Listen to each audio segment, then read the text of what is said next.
नमस्कार, बहुत स्वागत है आप सभी का। टीवी एडवेट देख रहे हैं आप। आपके साथ मैं हूं स्मृति दीक्षित। और उत्तर प्रदेश की राजनीति में 2027 का विधानसभा चुनाव अभी भले दूर हो, लेकिन सियासी दलों ने अपनी सामाजिक समीकरणों की बिसात अभी से बिछानी शुरू कर दी है। समाजवादी पार्टी का पीडीए फॉर्मूला पिछड़ा, दलित और अल्पसंख्यक अब नए विवाद के केंद्र में है। सवाल ये उठ रहा है कि क्या पीडीए का पी अब सिर्फ पिछड़ा नहीं बल्कि पंडित भी हो सकता है। अखिलेश यादव की ब्राह्मण आउटरीच पर बीजेपी पहले से हमलावर थी, लेकिन अब बसपा सुप्रीमो मायावती ने भी इसे मुद्दा बना दिया है। मायावती का आरोप है कि बसपा से ब्राह्मण समाज के जुड़ाव से सपा घबराई हुई है और इसलिए पीडीए में पी की नई व्याख्या की जा रही है। देखिए, इस पूरी बहस को समझने के लिए 3 तस्वीरें एक साथ देखनी होगी। पहली तस्वीर समाजवादी पार्टी की है, जो पीडीए के मूल आधार पिछड़ा, दलित और अल्पसंख्यक के बनाए हुए समाज ब्राह्मण समाज तक पहुंच बढ़ाने की कोशिश कर रही है। दूसरी तस्वीर बसपा की है, जहां मायावती अपने पुराने सर्वजन और सोशल इंजीनियरिंग मॉडल को फिर से जीवित करने की कोशिश करती दिख रही है। तीसरी तस्वीर बीजेपी की है, जिस पूरे घटनाक्रम को विपक्ष की रणनीतिक उलझन बताकर राजनीतिक फायदा उठाना चाहती है। अगर यूपी में ब्राह्मण वोट प्रतिशत भले ही सीमित हो, लेकिन उसका प्रभाव कई सीटों पर निर्णायक माना जाता है। यही वजह है कि कोई भी दल उसे पूरी तरीके से नजरअंदाज करने की स्थिति में नहीं है। सवाल अब सिर्फ ब्राह्मण वोट पाने का नहीं है, बल्कि उसे व्यापक सामाजिक गठजोड़ में जोड़ने का भी है। पीडीए का पी बदलना मजबूरी या राजनीति? क्या बसपा की वापसी की नई तैयारी है?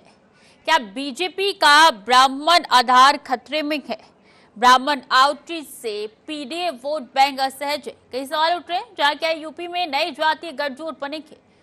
2027 में विकास भारी या जातीय समीकरण? तो उत्तर प्रदेश की राजनीति में पीडीए का पी अब सिर्फ एक अक्षर नहीं, बल्कि एक बड़ा राजनीतिक संकेत बन चुका है। अखिलेश यादव नए सामाजिक समीकरण की तलाश में दिखाई दे रही हैं।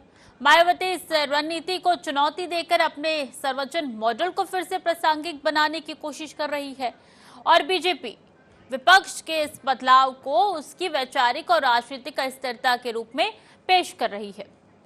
यूपी की राजनीति का इतिहास बताता है कि जहां कोई भी बड़ा चुनाव सिर्फ एक जाति या एक वर्ग के भरोसे नहीं जीता जाता। जो दल विस्तृत सामाजिक गठजोड़ बनाता है वही बढ़त हासिल करता है। इसलिए असली सवाल ये नहीं है कि ब्राह्मण वोट किसके साथ जाएगा, बल्कि ये है कि कौन सा दल उसे अपने बड़े सामाजिक और राजनीतिक नैरेटिव में सबसे प्रभावी तरीके से जोड़ पाएगा। 2027 का फैसला जनता करेगी, लेकिन उससे पहले उत्तर प्रदेश की सियासत में ये सवाल लगातार गूंजता रहेगा। पीडीए का पी पिछड़ा या पंडित? तो इन्हीं सवालों के साथ चर्चा करेंगे। तमाम मेहमान भी हमारे साथ धीरे धीरे करके जुड़ रहे हैं और ऐसे में सबसे तारुफ करवा दूं, तमाम मेहमान हमारे साथ जुड़ चुके हैं। श्वेता दुबे बीजेपी की प्रवक्ता है, बहुत स्वागत है श्वेता जी आपका। राजनीतिक विश्लेषक के तौर पे अमित शर्मा हमारे साथ जुड़ चुके हैं और सपा नेता हमारे साथ सुरेंद्र सोनकर जुड़ चुके हैं। आप दोनों का भी बहुत बहुत स्वागत है। सबसे पहले सुरेंद्र जी, मैं आपका रुख करना चाहूंगी। पीडीए के पी का मतलब पंडित है या पिछड़ा है? कोई नई रणनीति के साथ समाजवादी पार्टी इस बार मैदान में आने जा रही है? पी का मतलब पिछड़ा भी है, पंडित भी है। ये समावेशी विचारधारा है, ये बांटने वाली नहीं, ये सबको साथ लेकर चलने वाली है। इसमें कोई ये जातिगत वाली बात ही नहीं है कि उन सबको पीडीए पिछड़े, दलित, अल्पसंख्यक के साथ अगर पंडित ब्राह्मण भी हमारे साथ, कोई नई बात नहीं है। ये जनेश्वर मिश्र जी की जयंती के अवसर पर, और जनेश्वर मिश्र जी सामाजिक न्याय के महान प्रतीक हैं और समाजवादी पार्टी के संस्थापक सदस्य, तो वो जनेश्वर मिश्र जी की जयंती पर, और जनेश्वर मिश्र जी वो हैं जो आदरणीय अखिलेश यादव जी को राजनीति के जो पटल पर जो पदार्पण कराने वाले जनेश्वर मिश्र जी हैं। तो उस समाज को और उनकी जयंती पर उस समाज को सम्मान देना या उनको साथ जोड़ना, इसमें कोई गलत बात तो है नहीं। तो सारे लोग तो भारत के मायावती क्यों नागरिक कह हैं। रही है अब तो चुनाव आने हैं, अब केंद्रित किया जाएगा पंडितों की तरफ, क्यों ऐसा कह रही हैं वो? ये बहन जी का अपना आउटलुक हो सकता है। बहन जी के समय में भी ये बहन जी की जो पार्टी बहुजन समाज पार्टी थी, उन्होंने भी अपना व्यापक दृष्टिकोण किया, बाद में उसको सर्वजन समाज पार्टी कहा, सर्वजन की पार्टी कहा। तो इसमें कोई आपत्ति आरोप थोड़ी लगाया जा रहा है। तो इस कोई नहीं, कोई जिसको भी जो पार्टी के जो अपने सिद्धांत और अपना व्यापकता देनी है, और जिसका अपना किसी का संकुचित दृष्टिकोण हो सकता है, किसी का व्यापक, समाजवादी पार्टी का व्यापक दृष्टिकोण है, सबको साथ लेकर चलने वाली, संविधान सम्मत, और संविधान में नागरिकों को सभी को जो वोट का अधिकार है, उन सबके हित की बात करने वाली समाजवादी पार्टी है।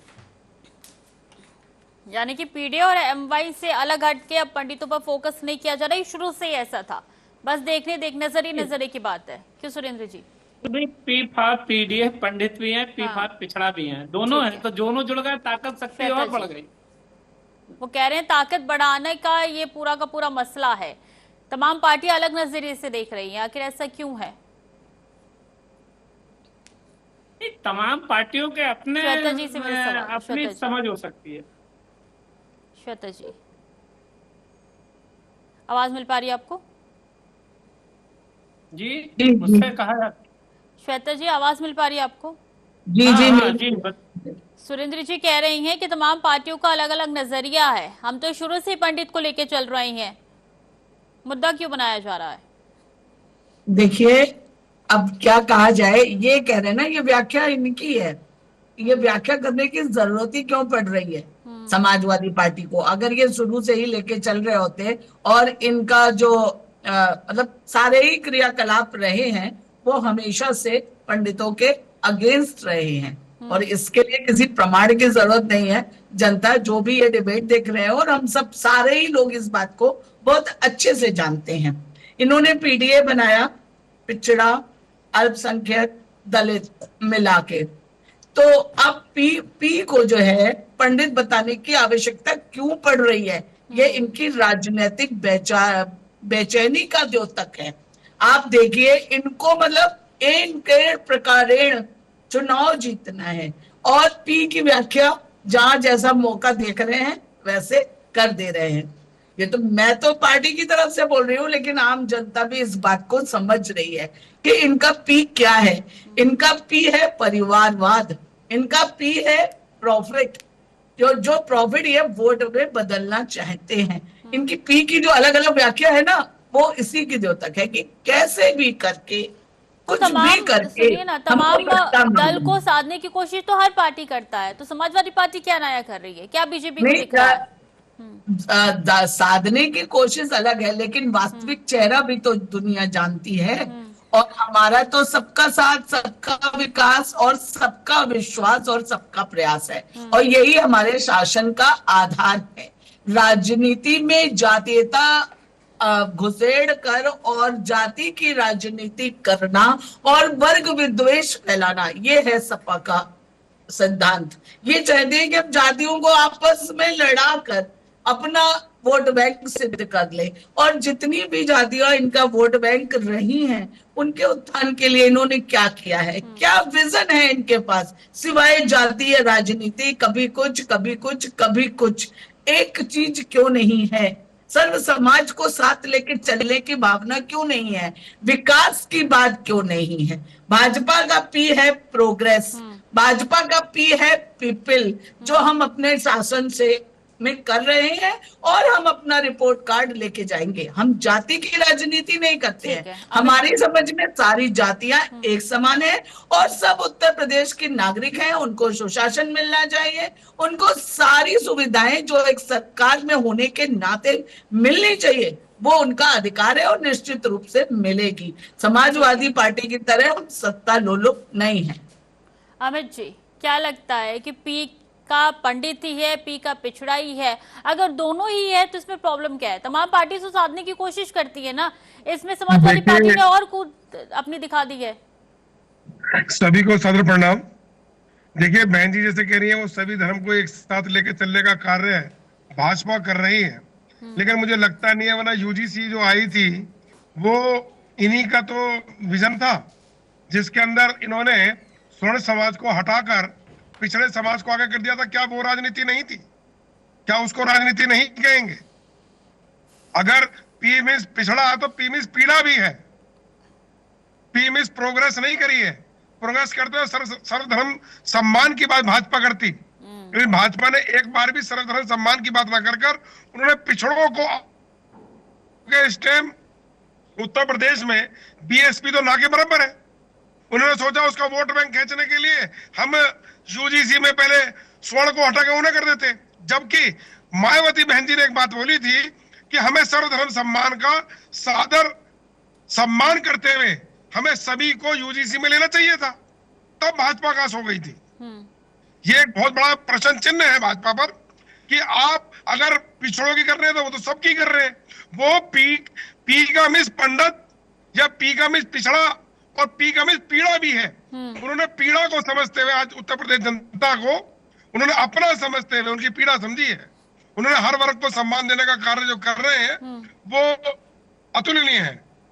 तो इसलिए मैं कहना चाहता हूं कि यहाँ अगर बिना ब्राह्मण के तो कोई सरकार आ ही नहीं सकती, चाहे उत्तर प्रदेश में कितना भी कोई जतन कर ले।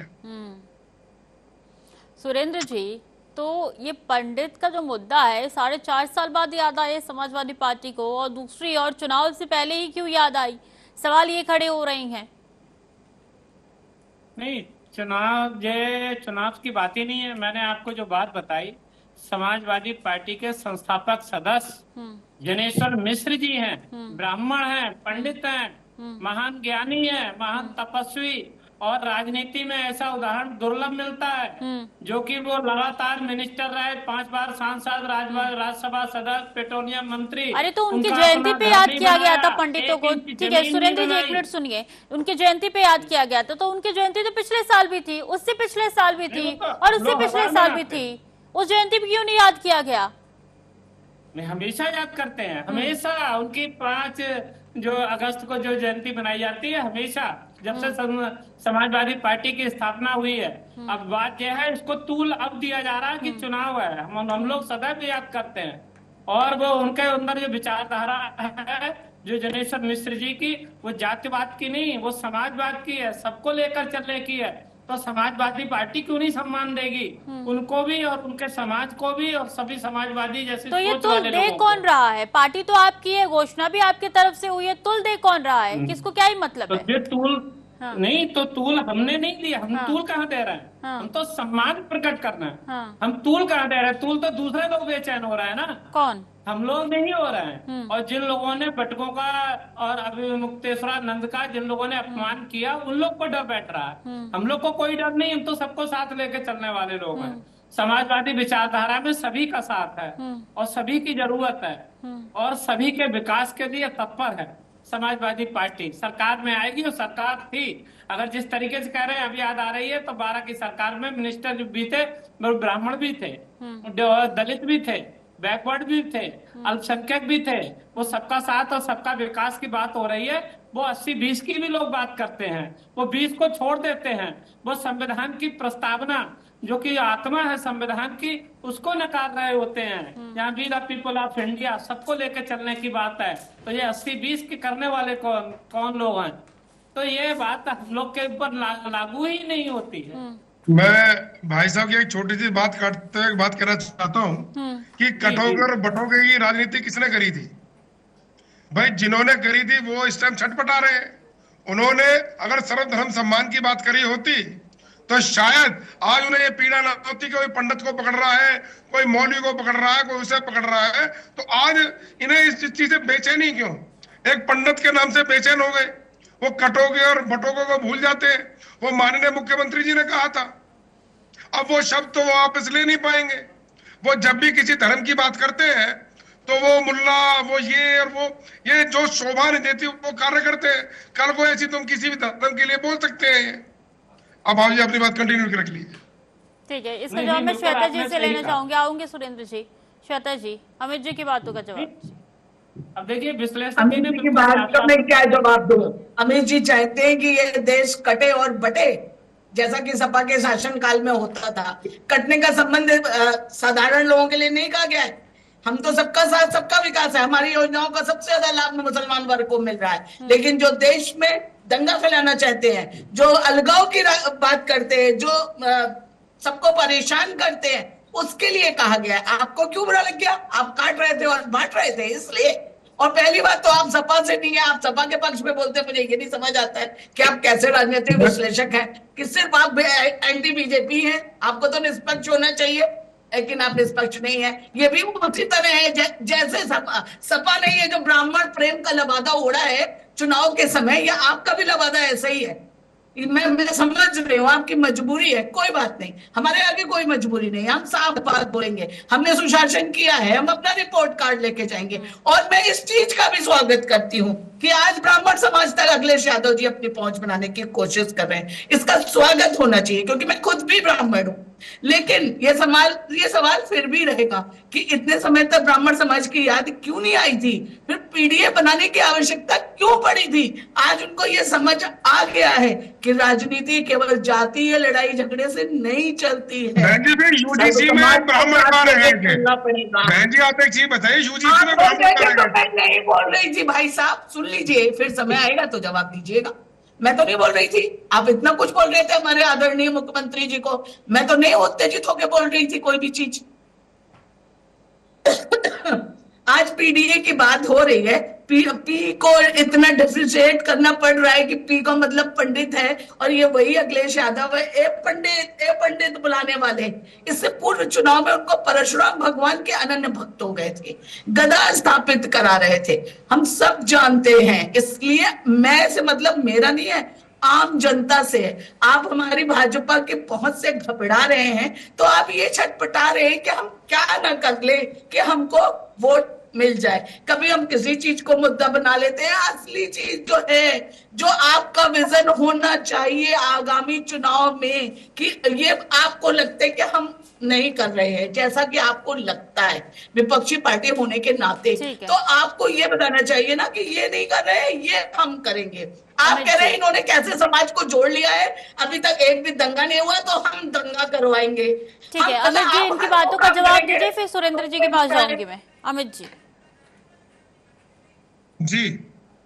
इनकी बातों का जवाब दीजिए, फिर सुरेंद्र जी के पास जाऊंगी।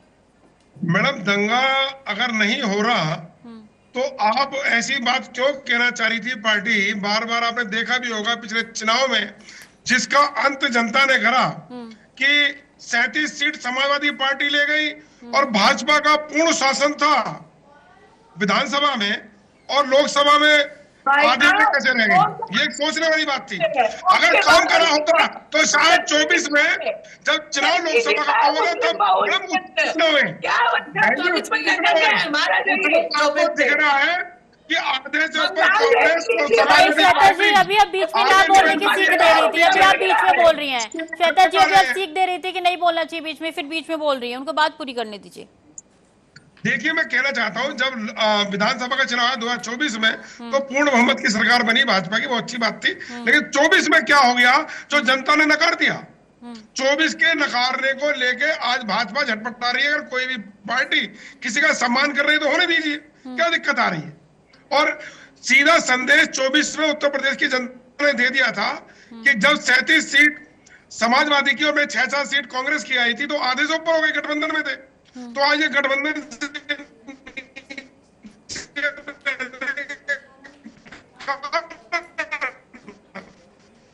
ठीक है, सुरेंद्र जी कहा ये जा रहा है, शिक्षा में फेल हो गए, 1 लाख स्कूल बंद हो गए, और आज तमाम बातें बता रहे हैं। और देखिए, वो स्मार्ट मीटर शुरू कर दिया, लोगों पर अत्याचार शुरू कर दिया। तो आज अगर किसी ने ब्राह्मण को सम्मान दे दिया है, बाबा परशुराम के बच्चों को सम्मान दे दिया है, तो आज भाजपा परेशान किस लिए है? ये एक चिंता का विषय है। जनता ने सीधा, देखिए, मैं किसी समाजवादी पार्टी से नहीं हूँ, लेकिन मैं वो बात बोलूंगा जो सत्य है। श्वेता जी कह तो रही है सम्मान दे रहे, बहुत अच्छी बात है, लेकिन ये सम्मान अभी क्यों याद आया? श्वेता जी कह तो रही है सम्मान दे रहे, अच्छी बात है, लेकिन अभी क्यों याद आया? ठीक है, सुरेंद्र जी क्या लगता है, क्योंकि लगातार आरोप ये लगाए जा रही हैं कि भाजपा के ब्राह्मण जो वोट है उसमें सेंध मारने की कोशिश अब समाजवादी पार्टी करती हुई नजर आ रही है, कैसे डिफेंड करेंगे? अगर समाजवादी पार्टी के विचारों से भारतीय जनता पार्टी इतना कमजोर असहाय महसूस कर रही है कि उनके विचारों से उनको सम्मान देने से ब्राह्मण समाज वहां से चिटक जाएगा, तो फिर ये तो उनकी मजबूरी है, हमारी कोई मजबूरी नहीं है। और समाजवादी पार्टी ने सदैव हर समाज के लोगों को सम्मान दिया, ब्राह्मणों को भी सम्मान दिया है। और ये उनकी कमजोरी हो सकती है, हमारी कोई कमजोरी नहीं है। उनको जो डर लगता है तो वो जाने, हमको कोई डर नहीं, हमको किसी से कोई डर नहीं लगता। और ब्राह्मण समाज को इतना कमजोर समझना तो ये तो इनकी और नासमझी की बात है। पढ़ा लिखा समाज के अग्रणीय शिक्षा से क्षेत्र से लेकर तमाम जगह वो अग्रिम स्थान रखते हैं, तो उनको कोई समझा के, कोई उनको बरगला के, कोई फुसला के अपनी पार्टी में नहीं ला सकता। ब्राह्मण समाज विवेकवान समाज है, खूब जानता है। अगर अखिलेश जी की बातें और उनको सम्मानजनक उनको लगता है कि हमें स्थान मिलेगा, जिस तरीके से 12 की सरकार में तमाम मंत्रालय मिले और तमाम जगह आयोगों के चेयरमैन बनाए गए, मेरे ब्राह्मण लोग विधायक बने, तो माता प्रसाद पांडे जो कि अभी हमारे विपक्ष के नेता हैं, इतना बड़ा सम्मान को याद से थोड़ी दे रहे हैं। ये 5 अगस्त को ही थोड़ी दिया है। इतनी बड़ी बैकवर्ड एससी और तमाम लोगों के अल्पसंख्यक लोग सब मिला के इतनी बड़ी हम लोग हमारी संख्या विधानसभा में, फिर भी माता प्रसाद पांडे को विधानसभा का अध्यक्ष बनाया। ठीक है, ये हाल की बात नहीं क्या है। बीजेपी नया कॉन्सेप्ट तैयार करने जा रही है? नई रणनीति बीजेपी की तरफ से बनेगी श्वेता जी? देखिए, ब्राह्मण समाज को किसी सम्मान का आकांक्षी नहीं है। ब्राह्मण का सम्मान स्वयं है, वो समाज को दिशा देने का कार्य करता है। जैसा कि सुरेंद्र जी ने भी कहा, मैं इनके इस बात का पूरा समर्थन करती हूँ। और ब्राह्मण समाज एक पढ़ा लिखा वर्ग है और हमेशा से ही, अभी से नहीं, प्राचीन काल से ही समाज का प्रतिनिधित्व करता आया है। किंग नहीं बनता है, किंग मेकर है ब्राह्मण समाज। और मुझे गर्व है कि मैं ब्राह्मण समाज से हूँ, लेकिन हम किसी के चुनावी प्रलोभन में भी फंसने वाले नहीं है। ये भी आप समझ लीजिए, भाजपा किसी एक समाज को अपना वोट बैंक नहीं मानती है। अगर ऐसा होता तो भाजपा का सामाजिक विस्तार इतना अधिक नहीं होता। भाजपा की राजनीति में गरीब कल्याण है, महिला सशक्तिकरण है, दलित है, पिछड़ा है। हम सबके लिए सोच रहे हैं, हम सर्व समाज के लिए सोच रहे हैं और हम वो कार्य कर रहे हैं। मैं बार बार यही कहती हूँ कि हमने जो किया है, हम अपना रिपोर्ट कार्ड लेके जनता के सामने जाएंगे। हमको जातीय समीकरण साधने की आवश्यकता नहीं है, हमको एन केन प्रकारेण सत्ता प्राप्त जब बीच में ब्राह्मणों की मीटिंग हुई थी, सुनिए ना, ब्राह्मण के विधायकों की मीटिंग हुई थी, तो बीजेपी क्यों घबरा गई थी? नोटिस क्यों जारी कर दिया गया था कि इस तरह की कोई मुलाकात, इस तरह की कोई मीटिंग नहीं होनी चाहिए? ब्राह्मणों की मीटिंग नहीं, जब हमारी पार्टी एक है, संगठन एक है, तो हम उसको पीडीए की तरह जाति में बांट के मीटिंग थोड़ी करेंगे। हमारे संग तो सारे ही लोग हैं। आज ब्राह्मण कर रहे हैं तो कल कोई और जात करने लगेगी, फिर कोई और, तो फिर भाजपा कहाँ रह जाएगी? वो तो जातीय संगठन बन जाएगा। हम तो एक राजनीतिक और मजबूत सामाजिक संगठन के साथ खड़े हैं। और हम भाजपा, हमारा तो 100 सालों का इतिहास है राष्ट्रीय स्वयंसेवक संघ का। हम समरसता को साथ लेके चलते हैं, जातीयता हमारा अस्त्र नहीं है। हम समाज को, राष्ट्र को एक नई दिशा देना चाहते हैं, तो उसमें तो ब्राह्मणों का सम्मान सर्वोपरि है। छोटी छोटी चीजों को प्रोपेगेंडा बनाकर जनता को दिग्भ्रमित करना, ये ऐसे मंसूबे रखने वालों का मंसूबा 2027 में फेल होगा। और रही बात शर्मा जी ने जो अभी कहा, कुंदरकी आप भूल गए, मुस्लिम बाहुल क्षेत्र में हम जीते हैं उपचुनाव में। बंगाल में गंगा जी से लेके गंगा सागर तक परचम भगवा का ही लहरा रहा है, फिर भी आपको भाजपा से डर लग रहा है। ब्राह्मण समाज की उपयोगिता समझ आई है सपा को, तो आज पीडीए का फॉर्मूला पंडित बताया जा रहा है। पटना से तो वो तो जब तक ईवीएम की चाल चल रही है, जिस दिन ईवीएम हट जाएगा। चलिए आखिरी सवाल मेरा अमित जी, क्या लगता है 2027 का चुनाव एससी, एसटी, ओबीसी, ब्राह्मण और अल्पसंख्यक की तरफ जाते हुआ नजर आ रहा है? अमित जी, ईवीएम नहीं होती है और जब आप हार जाते हैं तो ईवीएम खराब हो जाती है। अब अमित जी, आपको ये शर्मनाक बात नहीं बोलनी चाहिए थी। एक बार समाजवादी पार्टी के प्रवक्ता बोलते तो स्वीकार्य होता थी। चलिए सुरेंद्र जी आप भी बोल दीजिए। सुरेंद्र जी आप भी बोल दीजिए। तो आपके लिए बोलना उचित नहीं है।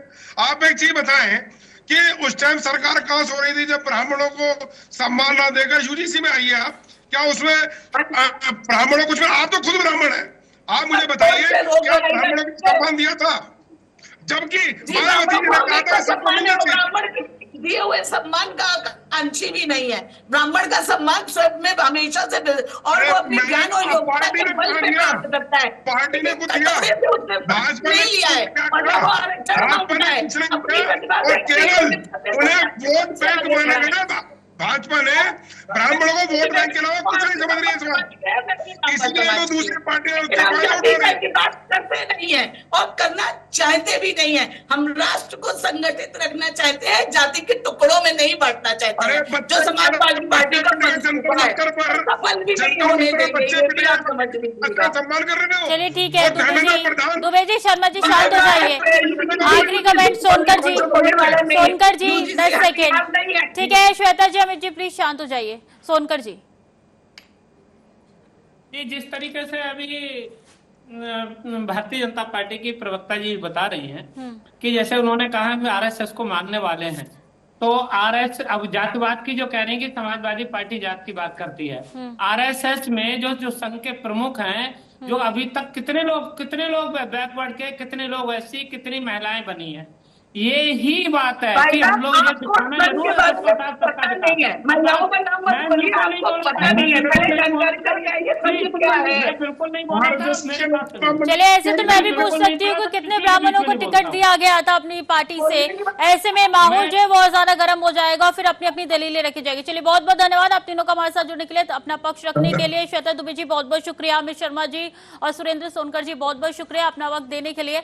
ऐसे में पीडीए पर महासंग्राम होते हुए नजर आ रहा है। क्या 2027 का चुनाव पीडीए मतलब पी पंडित से हो जाएगा? क्योंकि तीनों पार्टी अब अपने अपने रुख सामने लानी शुरू कर चुकी है। समाजवादी पार्टी घेराव में है, जहां बीजेपी और बीएसपी लगातार हमलावर है कि आखिर इस समय पीडीए का मतलब पी देने का क्या था। ऐसे में तमाम माहौल जो है वो 2027 के चुनाव को देखते हुए साधे जा रहे हैं। नई रणनीति क्या बनाने वाली है और क्या एक बार फिर से समाजवादी पार्टी पूरी तरीके से चौड़े होकर चुनावी मैदान में उतरने वाली, आने वाले दिनों में साफ तौर पे पता चल जाएगा। देखते रहिए टीवी 100। नमस्कार।